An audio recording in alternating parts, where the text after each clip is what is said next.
아, 얼마 전에 꽤 가슴 아픈 일이 있었습니다. 카라미가 파티 모집글을 하나 열었어요. 2달 정도 전이었던 것 같은데, 밍글스 4인 파티 가실 분, 별 3개 받기 전이야. 근데 사람들이 바빠가지고 없어졌어, 파티가. 지금 예약이 불가능합니다. 이 한식 파인다이닝을 하시는 곳이 많아요. 크게는 이제 2가지 정도로 갈리는 것 같아요. 한식에 조금 더 집중한 한식 파인다이닝, 또는 양식 스타일에 조금 더 집중된 파인다이닝, 이런 형태가 있는데, 제가 봤을 때 어제 다녀온 온지음은 조금 더 한식 쪽에 치중된 한식 파인다이닝인 것 같아요. 약간 양식 스타일이라고 보면은 여러 가지 레이어를 곁들여 가지고 작은 양으로 해가지고 접시에 플레이팅 딱 해가지고 주는 이런 스타일. 그래서 오늘 리뷰해 드릴 곳은 온지음 미슐랭 원스타 한식 파인다이닝을 하는 곳입니다. 저녁에 방문했고요. 코스 25만 원입니다. 주류 비포함 음식만 25만 원. 경복궁 바로 옆에 있습니다. 4층에 위치하고 있어서 이 경복궁 안쪽 내경이 보입니다. 저는 솔직히 이곳이 데이트라기보다는 약간 부모님을 모시고 가면 좋은 레스토랑이지 않을까. 안에는 이렇게 생겼습니다. 오픈 주방이고요. 이런 투명한 글라스로 다 보입니다. 여기 칼이 한쪽 끝에 직원들 칼이 다 이제 벽에 붙어 있었는데, 저는 왜 이런 데에만 이제 눈이 가는지 모르겠어요. 뭐 일종의 직업병 같은 건가? 메뉴입니다. 방풍죽, 대하 육즙 냉채, 조기 백숙, 콩전과 낙지볶음, 봄나물 너비아니, 게살톱밥, 천혜향. 7코스인데요. 중간중간에 메뉴에 없는 걸 자꾸 껴줍니다. 그래서 2013년에 시작했는데 25년까지 지금 존재한다라는 거. 내공이 있다라는 얘기죠. 18년에 지금 위치로 이제 이전을 했고요. 메뉴에 대한 설명을 이렇게 디테일하게 나와 있는 거 너무 좋았고요. 방풍죽, 곱게 찌은 쌀로 죽을 끓이는데 반쯤 익었을 때 방풍 싹을 넣는다. 다 끓으면 찬사기 그릇에 담아 뜨뜻할 때 먹는데 달콤한 향기가 입에 가득하여 3일 동안은 가시지 않는다라고 기록하여 방풍죽의 맛을 묘사하고 있습니다. 그래서 나온 게 이거예요. 방풍죽인데요. 과장이 심해요. 달콤한 향기가 입에 가득하여 3일 동안은 가시지 않는다라고 되어 있는데, 이거 호들갑이에요. 달콤한 향기는 나지 않아요. 서빙하실 때도 얘기를 해주시는데 소금이 전혀 들어있지 않아요. 쌀을 빻아서, 지금 보시면 알겠지만 쌀이 약간 알갱이가 으깨져 있죠. 쌀맛 그리고 이 방풍나물의 맛이 끝이에요. 물론 쌀을 오래 씹으면 단맛이 나고, 옛날에는 이제 쌀보다 잡곡을 많이 먹었을 테니까 쌀을 먹었을 때 그 단맛이 3일 동안 입에 갈 수는 있어요. 하지만 저는 이제 옛날 사람이 아니고 우리는 모두 다 쌀밥을 매일 먹을 수 있는 환경이기 때문에 이 방풍죽을 먹어서는 3일 동안 단맛이 나진 않고요. 이 방풍죽의 좋았던 점은 뭐냐면 이 방풍나물에서 나는 특유의 향이 굉장히 코끝을 가질가질 시킨다 라는 정도의 맛이라고 보시면 될 것 같아요. 방풍잎이 무슨 맛이 나요? 라고 이렇게 물어보신다면은 표현을 하기가 어려워요. 왜냐하면 유사한 맛을 내는 허브류나 그런 게 없어요. 하나로는 할 수가 없어요. 여러 가지가 좀 섞여 있는 맛이에요. 약간 민트랑 고수랑 파 같은 게 살짝 섞여 있는 느낌? 그리고 진짜로 아무 간이 안 돼 있어가지고 좀 아쉬울 수 있다. 저는 약간 간을 세게 해서 먹는 사람이기 때문에 좀 간을 해도 좋지 않았을까라는 생각이 들었다. 하지만 이건 이제 그 전식에 불과하기 때문에 먹으면 된다. 이렇게 주전부리들을 잔뜩 갖다 줍니다. 이것과 같이. 이건 이제 김떡인데요. 물론 김떡이라고 하지 않는데 제가 지은 이름이에요, 이건. 저는 만약에 이 김떡이 인천공항에서 파는 도쿄 바나나 같은 느낌으로 이제 그 관광객을 이용해서 팔잖아요? 일본 사람들이 많이 사갈 것 같은 느낌이에요. 증편과 시루떡 사이 정도에 있는 식감이에요. 그러면서 먹었을 때 김하고 참기름 맛이 싹 퍼져요. 간식으로 너무 좋겠다. 특히 일본 사람들이 이거 환장하겠다. 왜냐면 한국 김 좋아하잖아. 한국 참기름 좋아하고. 그래서 김떡을 인천공항에서 팔면은 미친 듯이 사가지 않을까 라는 생각이 문득 들었어요. 그리고 부각이 있는데, 요거는 보고의 정소인가? 아니야, 무슨 뭐 명태 곤인가? 아니, 정확히 못 들었어요. 미안합니다. 뭐 어떤 생선의 고니로 만든 부각이에요. 고니. 딱 먹으면 생선 맛이 쫙 퍼져요. 꾸이칩이 약간 여관 정도라면 7성급 호텔 맛입니다. 그래서 꾸이칩을 굉장히 초고급화시킨 맛이 나요. 그럼 얘는 송화다식인데, 송화가루 알죠? 밀가루랑 꿀 같은 거를 으깨가지고 반죽을 만든 다음에 다식 틀에 넣고 이제 빵 찍어낸 거예요. 먹었을 때 실제로 그 밀가루 부서지는 것처럼 얘네가 입에 사르르 녹습니다. 근데 송화가루가 좀 많이 들어가 있어가지고 저는 콜록을 한번 했습니다. 콜록. 얘는 이제 그 민어인데요. 생선살을 얇게 이제 손질해가지고 안에다가 당근, 뭐 표고, 애호박, 계란 지단 이런 걸 넣고 말아가지고 만든 생선 김밥 같은 겁니다. 요거 그냥 담백하고 괜찮았어요. 그리고 이 육포가 맛있었어요. 보통 여러분들이 생각하시는 육포는 뭔가 그 양념 맛이 나잖아요. 얘는 소고기가 되게 맛있구나, 고기 맛을 최대한 끌어내는 절제된 양념이 들어가 있어. 이 육포는 만들 때 천리장을 쓴 게 아닌가라는 생각이 살짝 들었어요. 왜냐면 나중에 천리장을 썼다는 육회가 나왔거든요. 그거랑 맛이 너무 비슷했거든. 양념 맛이 세지도 않고 그냥 계속 씹으면 맛있는 스테이크를 씹는 맛이 나. 이미 저는 이 앞부분부터 엄청 기대감이 올라가기 시작했어. 왜냐면 얘도 맛있었고 얘도 맛있었고 얘도 맛있었고 얘는 조금 셌어. 얘도 맛있었고 그러니까 5개 중에 4개가 맛있는 거야. 그래서 야, 이 시작부터 너무 맛있겠는걸? 기대치가 마구 올라가고 있는 상황입니다. 대하 육즙 냉채. 서울 반가 어르신께서 전수해주신 음식으로 대하가 나오는 봄철에 먹었던 음식입니다. 소고기 육수를 진하게 끓여서 농축된 육즙에 대하, 전복 그리고 채소 등을 넣고 그러니까 소스가 뭐냐면 우리가 생각하는 겨자 소스 이런 게 아니야. 소고기 육수가 소스야. 소고기 육수를 진하게 끓여. 어느 정도 진하게 끓여내냐면 뭐 약간 좀 끈적한 느낌이 나잖아요. 젤리화가 될 때까지 찐득하게 뽑아낸 육수야. 이게 차게 식히면 젤리처럼 막 탱글탱글 거릴 거야. 거기에다가 간을 한 다음에 그걸로 냉채를 버무린 거지. 거기서 감칠맛이 거의 다 나. 이거 맛있어. 그래서 이걸 또 해체 분석해봤어. 뭐가 있는지. 아스파라거스, 그 다음에 전복, 토마토, 배, 마, 그 다음에 새우 이런 것들이 있어. 재료 하나하나가 굉장히 잘 익혀졌어. 전복이 굉장히 부드럽게 익혀져 있고요. 새우도 마찬가지고 손질도 깔끔하게 돼 있고 이 식감이 합쳐지면서 이 맛을 하나로 만들어주는 게 소고기 육수. 이날 먹었던 음식 탑2 중에 하나입니다. 그 다음 조기백숙. 이게 이날 탑이에요. 제가 온지음에 가서 먹었던 음식 중에 탑이고 올해 먹었던 생선 음식 중에 탑이야 얘가. 이 껍질이 말도 못하게 바삭바삭해. 이렇게만 먹는 게 아니라 육수를 부어줘요. 조기백숙. 백숙은 고기나 생선을 양념하지 않은 상태로 물에 푹 넣고 익힌 음식이다. 그래서 여러분 닭백숙이 이제 그런 음식인가 봐. 예로부터 임금님의 수라상과 제사상에 빠지지 않는 귀한 생선의 조기를 재료로 봄철 백숙을 준비했습니다. 닭과 도라지를 넣어 진하게 우려낸 육수, 아까 그 뽀얗게 우려낸 육수, 거기에다가 바삭하게 구운 조기, 감자 옹심이의 쫄깃한 식감이 더해지며 제철 봄동과 냉이를 곁들여 속을 따뜻하게 감싸주는 봄철 보양식입니다. 이것도 해체 분석을 했어. 안에 냉이와 도라지, 그 다음 봄동, 그리고 여기 보시면 하얗게 된 거는 옥수수입니다. 그리고 이 가운데 있는 게 감자 옹심이야. 근데 솔직히 이야기 드릴까요? 감자 옹심이는 제가 어릴 때 자라면서 먹었던 항아리 옹심이집이 있는데 거기가 훨씬 더 감자 맛이 고농도로 압축된 감자 옹심이고 요거는 감자 맛은 살짝 떨어져. 내가 어렸을 때 먹었던 그 감자 옹심이집의 옹심이보다는 감자 맛이 떨어져. 뭐 어쩔 수 없지 근데. 그리고 저는 이제 감자에 굉장히 이거는 이렇게 국물이 적셔졌음에도 불구하고 이 껍질이 너무나도 바삭해. 입에 넣었을 때 파삭하면서 껍질이 부서지면서 이 조기에서 나는 짭조름하고 조기가 또 이제 약간 그 비린 향이 강할 수도 있잖아요. 그 비린 향마저도 맛있게 느껴질 수 있는 짭짤함으로 바꿔주는 그런 음식입니다. 너무 좋았고요. 사실 지방이 없는 생선들은 이게 조금만 오버쿠킹해도 드라이하고 퍽퍽해지는데 전반적으로 너무 촉촉하고 맛있었다. 자, 그리고 이건 이제 메뉴에 없는 메뉴. 고사리 국수란 게 나왔습니다. 들깨즙이랑 고사리로 묻혀서 막 먹었는데 약간 쉽게 얘기하자면 들기름 비빔면 같은 맛인데 고사리 향이 마구마구 피어오르는 그런 맛입니다. 이걸 먹으니까 예전에 그 윤서울에 가서 먹었던 이렇게 말려가지고 있던 그 면 있잖아요. 그게 생각났어. 물론 면은 윤서울 면이 조금 더 특색이 있었던 것 같고 면을 만들 때 쓴 밀가루의 종류를 얘기해 줬는데 같은 밀가루를 썼던 것 같았어. 이건 메뉴에 없는 음식임에도 불구하고 맛있었어. 또 고사리 맛이 너무 좋았고 전반적으로 이렇게 호로록 말아가지고 한 입에 딱 넣어서 먹었는데 들깨 향도 쫙 퍼지면서 아주 좋았다. 이건 뭐냐? 광어 회무침인데요. 초장을 쓰거나 그러지 않았어. 딱 먹으면 고소한 맛이 착 퍼지면서 짭조름한 맛이 쫙 퍼지면서 광어의 단맛이 싹 나. 이거 맛있어. 제가 회를 별로 안 좋아하거든요. 이거 맛있더라. 회를 먹을 때 초장이 필요 없어. 이렇게 먹으면 맛있구나 라는 걸 다시 알게 됐다. 그리고 대골뱅이. 저는 이 골뱅이류도 사실 소면에 들어가는 거 제외하고는 거의 안 먹어. 소면에 들어가는 것도 좋아해서 먹는 게 아니라 골뱅이 소면이 있으니까 먹는 거야.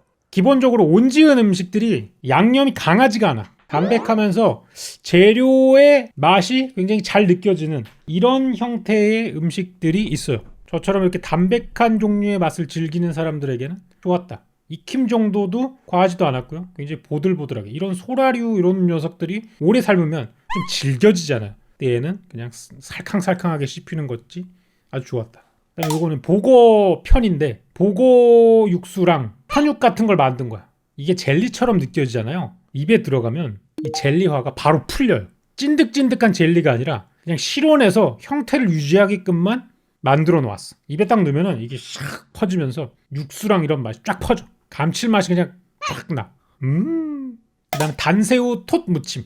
얘는 끈적끈적한 맛이야. 이 단새우 아시잖아요. 아마에비라 그래가지고 먹으면 끈적끈적합니다. 이게 딱 입천장이 쩍 달라붙어. 여기서 킥은 이거야. 고수야. 이 단새우 톳무침 고수랑 같이 먹으니까 굉장히 이국적인 맛이 나면서 잘 어울려. 마치 태국에서 뭔가 해산물 음식을 먹는 것처럼 굉장히 글로벌하게 바뀌어. 요거는 약간 좀 한식 같지 않은 맛이었어. 굉장히 잘 어울리는 조합이었다. 한우 육회. 제가 아까 얘기 드렸잖아요. 이 한우 육회 설명을 해요. 천리장이라는 거를 쓴다고 합니다. 천리장이 뭔지, 천리끼를 들고 가도 상하지 않을 만큼 갈 수 있다는 의미를 지니고 있는 천리장은 파평윤씨 가문 집안에서 전수되려는 내림장이다. 이게 좀 웃기긴 했어. 천리를 들고 가도 상하지 않다? 간장은 만리를 가도 안 상하잖아. 이 부분이 약간 조금 의문이긴 했어. ENTJ적인 사고로. 그래서 요거 맛이 어떤 맛이냐? 아까 먹었던 그 육회 맛이야. 그래서 이걸 그대로 말리면은 육회가 되지 않을까라는 생각을 해봤어. 그 다음에 묵은지가 나오는데 묵은지를 먹으면 씹을수록 청국장 맛이 나. 나는 묵은지 이렇게 맛있는 묵은지 처음 먹어봤어. 뭘 가미한 건지 모르겠는데 묵은지를 먹는데 청국장 맛이 나. 굉장히 구수하고 이런 맛이 나서 맛있더라고. 따로 구매 불가능합니까? 너무 맛있었어. 그리고 다음에 나온 게 낙지볶음입니다. 여러분들 흔히 생각하시는 낙지볶음은 빨간 양념에 나와 있는 칼칼한 낙지볶음이잖아. 고춧가루가 들어가지 않아. 연한 낙지에 소고기와 향긋한 쑥갓을 넉넉히 넣고 볶아낸 서울 반가댁의 낙지볶음을 같이 준비했습니다. 간장 양념이 감칠맛을 더해 재료의 풍부한 맛을 즐길 수 있도록 준비했습니다. 이렇게 써있어. 어떤 느낌이냐면 낙지볶음의 궁중떡볶이 버전이라고 보시면 돼요. 그리고 이 맛은 어디에선가 먹어본 맛이 나요.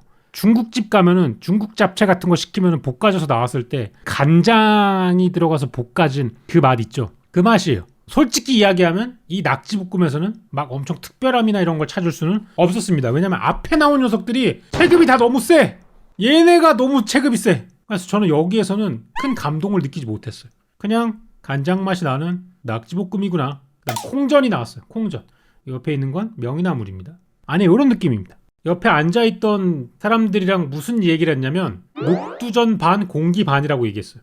그러니까 녹두전은 약간 좀 묵직하고 빡빡한 느낌이 있잖아요. 이 콩전은 녹두전보다 훨씬 더 식감도 가볍고 맛도 가벼워. 그래서 약간 공기가 섞여져 있는 녹두전 같은 느낌인 거야. 그런 묵직한 느낌이 아니라 조금 더 포슬포슬하면서 가벼운 느낌이 나는 그런 녹두전의 식감이다. 명이나물에 이렇게 싸서 먹으니까 전을 간장에 찍어 먹는 것처럼 이 명이나물의 간장 맛이 싹 옮겨들면서 맛있었어요. 안에 들어간 건 참나물인지 뭔지 보이는 걸로는 참나물 같은 느낌인데 굉장히 그 가볍게 먹을 수 있는 에어 녹두전 같은 맛이었습니다. 봄나물 너비아니. 이게 이제 메인이에요. 너비아니는 소고기를 얇고 넓게 저며 양념에 재운 후 석쇠에 구운 음식으로 너붓 썰었다는 뜻에서 유래한 명칭입니다. 채끝살을 얇게 떠서 숯불에 구워내고 봄나물을 다양한 양념으로 버무려 함께 싸먹을 수 있는 겁니다. 이 음식은 이날 먹었던 음식 중에 아쉬운 음식이었어요. 아쉬운 이유가 딱 하나가 있는데 온도예요. 왜냐면 이게 그릇이 나물도 같이 담아야 되기 때문에 그릇을 뜨겁게 만들 수가 없거든요. 근데 이거 넓적하고 얇게 썰은 고기잖아요. 이거 테이블에 나왔을 때 식어요. 그래서 실제로 입에 들어가는 순간에 온도가 높지 않아요. 근데 아시겠지만 소고기는 온도가 떨어지면 그다지 맛있는 고기가 아니라고 생각하거든요, 저는. 그래서 요건 조금 아쉬웠어요.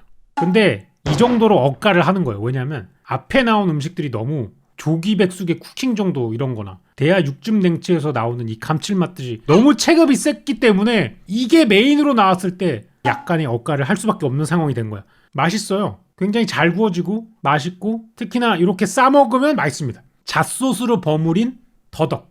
그 다음에 요건 대파, 함양 대파인가? 그리고 얘는 참나물. 저는 참나물이 제일 맛있었습니다. 이렇게 싸서 먹었을 때 저는 참나물에 싸서 먹었던 게 가장 맛있었어요. 근데 고기 온도만 조금 더 높았다면 저는 훨씬 더 극찬을 하면서 먹었겠죠. 물론 이게 그 양념된 고기이기 때문에 그 양념된 고기 특유의 텁텁한 맛이 좀 있어요. 고기를 양념하게 되면 양념으로 인해서 표면에 있는 단백질이 이렇게 그 면육화가 되잖아요. 그러면서 구웠을 때 그 양념 묻은 부위에서 약간 좀 꺼끌꺼끌하게 느껴지는 식감 혹시 경험해 보신 분 있나요? 특히 LA 갈비 같은 경우 막 배나 키위에 이렇게 재워두면은 나중에 먹었을 때 그 양념 부분이 걸리는 것처럼 살짝 꺼끌꺼끌하고 뭔가 이런 잔여물들이 붙어 있는 것 같은 그런 느낌이 나는 그런 식감이 있거든. 그게 조금 나긴 했는데 그거를 제외하고는 맛과 이런 게 다 좋았다. 근데 온도가 조금 아쉬웠다. 마지막 코스 게살 톳밥. 밑에 이제 톳밥이고요. 이게 게살 바른 거, 그 다음 시금치, 그 다음 지단 이렇게 나옵니다. 톳은 3월부터 5월까지 제철인 해조류로 이 시기에 수확한 톳은 특히 신선하고 영양이 풍부합니다. 섬에서 별미를 먹었던 톳밥을 신선한 게살, 단맛이 좋은 섬초를 곁들여 솥밥으로 준비했습니다. 그래서 솥밥이 나오는데요. 이렇게 같이 나옵니다. 빨간 장하고 그다음 조개 젓갈인가 김치 이렇게 해가지고 된장찌개랑 같이 나오는데 이 된장이 인상적이었습니다. 왜냐하면 된장이 스치듯한 정도로만 들어가 있고요. 여러분들이 생각하시는 그런 진한 된장이 아니에요. 차로 마시라고 하면은 계속 마실 수 있어. 염도가 세지도 않고요. 된장 차 같은 느낌이에요. 저는 요거 두 개를 넣어가지고 비벼가지고 싹싹 먹었는데 굳이 이날 먹었던 것 중에서 아쉬운 거를 찾는다면 저는 톱밥하고 너비안이었다. 에이스들이 전부 다 앞에 나와가지고 기대치가 과중돼서 그래. 왜냐면 이 톱밥 같은 경우에는 어떤 맛이냐면 그냥 게살이 들어가 있는 비빔밥 같은 느낌이에요. 거기에서 끝나. 굉장히 깔끔하고 맛있어. 이거 맛있다는 거는 부정할 수가 없는데 앞에 체급이 너무 세다니까. 이 너무 무지막지해. 이거. 앞에서 몇 번 황홀감을 느끼고 나니까 이제 뒤로 갈수록 점점 밋밋해지는 거지. 더 많은 도파민을 필요로 하는 거지. 그게 아니었으면 모두 다 맛있었어요. 근데 여기서 이제 막타를 쳐요. 과실이 풍부하고 향이 풍부한 귤은 임금님께 특산품으로 진상되었던 귀한 과일이었습니다. 천연향 본연의 향을 잘 담아내고자 껍질까지 넣어 만든 소르베를 준비했습니다. 이거는 그 딸기인데 층층이 쌓여져 있는 딸기 젤리라고 보시면 되고요. 얘는 천혜향 셔벳인데 껍질까지 같이 갈아가지고 만든 셔벳이거든요. 그냥 사실 그대로만 얘기하자면 딸기 맛이 나고 천혜향 맛이 나는 음식이에요. 근데 저는 이미 앞에서 이 산의 진미들을 다 맛봤기 때문에 이걸로 만족할 수가 없었어요. 뭔가 더 킥이 있어야 된다는 이 생각이 자꾸 날 수밖에 없었어. 그리고 뒤에 차와 함께 몇 가지 다과들이 나오는데 유자를 겉에 이제 그 제스트 씁쓸한 맛 나는 부분만 싹 제거하고 이 안에다가 대추라던가 견과류를 좀 섞어가지고 넣어서 준 건데 먹으면은 유자 향이 나면서 여러분 낑깡 먹어봤잖아요.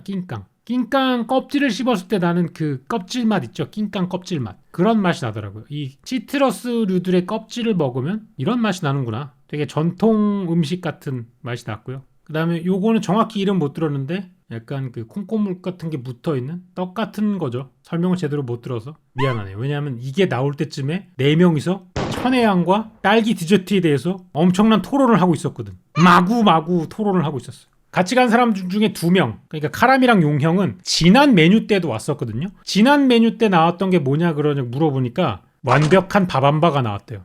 약간 밥맛이 나는 무슨 디저트 위에다가 팥가루를 이렇게 갈아가지고 나온 그런 디저트가 나왔었는데 용형이 자기는 팥을 안 좋아하는데도 이게 너무 맛있었다라는 거야. 그리고 카라미도 자기 유튜브에 올리면서 극찬을 했어. 그래가지고 이번에도 큰 기대를 품고 왔나봐. 실제로 이 디저트를 먹기 전에 카라미가 나한테 호들갑을 엄청 떨어놨어. 기대콜을 이만큼 올려놨어. 지난번에 디저트가 나왔었는데 진짜 개 지렸어요. 이만큼 올라가 있는 상태였거든. 그 상태에서 먹어서 조금 더 아쉬웠을 수도 있어. 그래서 여러분 항상 음식을 먹을 때는 평범한 상태에 가서 먹는 게 좋다.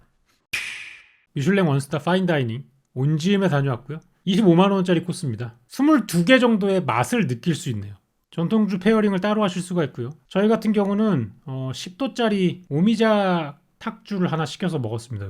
10도보다 훨씬 더 높게 느껴지는 그런 맛이 나는 술이었는데 그나마 이제 시킬 수 있는 음료 중에 도수가 가장 낮아가지고 시켰었는데 한식에 집중한 한식 파인다이닝을 느껴보고 싶으신 분들은 가시면 좋을 것 같다. 특히나 이 원재료의 은은한 감칠맛 이런 걸 살리는 형태의 음식을 좋아하신다면 더더욱 좋아하실 것 같다. 제가 가장 맛있게 먹었던 건 대하 육즙 냉채와 조기백숙 미쳤다로 이야기 드리고 싶습니다. 좋은 경험이었습니다. 카라미가 다음에 메뉴 바뀔 때 한번 또 가자고 얘기하던데 메뉴가 바뀌면 한 번 더 가보도록 하겠습니다.